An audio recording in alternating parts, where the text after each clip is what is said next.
Onko tämä sinun mielestä ihan hyvä idea, että me tällä tavalla yritämme vähän niinku kidnapata lapsia? Siis joo, näinhän se niinku tehdään. Että odotetaan tässä vasta hetki. Meillähän on tässä niinku 3 herkkuja, että kyllä tänne tämä joku kohta tulee. Okei. Mistäköhän tuo ihana tuoksu tulee? Oh my god, tuolla on herkku. Mä menkö tonne? Moi! Tänään meillä onnesti. Älä sitten se yhtään epäilyttävää. Okei. Mitä te kuiskitääpärät?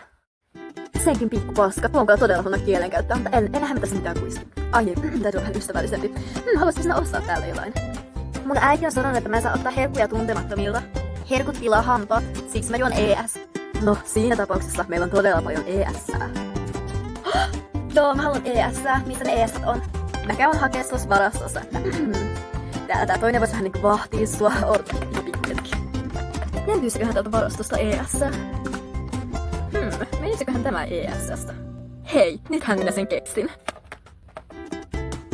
Nythän tämä menee ihan täydessä. En kyllä edes tiedä, että mitä ES on, mutta kyllä se pikkulapsi ehkä pärjää.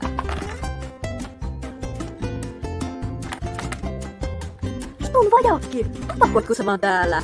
No sori! Se lapsi on karannut täältä. Ihan oikeesti. Sun kanssa ei käy sitä yhtään mitään. Sä saat potkut. Nyt täytyy vaan etsiä taas se vajakkilapsi. Ketäs täällä nyt haukutan altistilapseksi, sekin inisevä itikka? Ai, sinä palasitkin tänne. Enhän minä edes sinusta puhuin tuosta tyypistä, kun se on vähän tuollainen. Minusta kun te puhutte. Hänestä ei tarvitse huolia, hän on vaan vähän tuollainen. Okei, mutta missä mun ES on? Odottakaa hakemassa sen. Tässä on sinun ES-säsi, en ole oikein varma, että mitä tarkoitit ES-llä, mutta tässä on tällainen kiva kuppikakku sinulle. Tuo ei kyllä ole ES-tä, kyllähän minä voin sen syödä. Olipa hyvää. Suunnitelmani toimii. Minulla on vähän huono olo. Nuku kultaseni.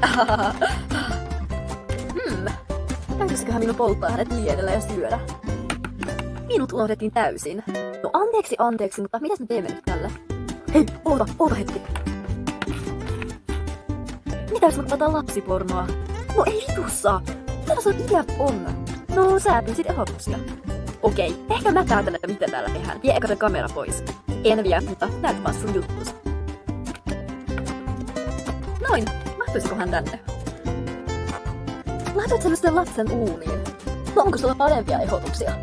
Ei kyllä oikeastaan. No sitähän mäkin.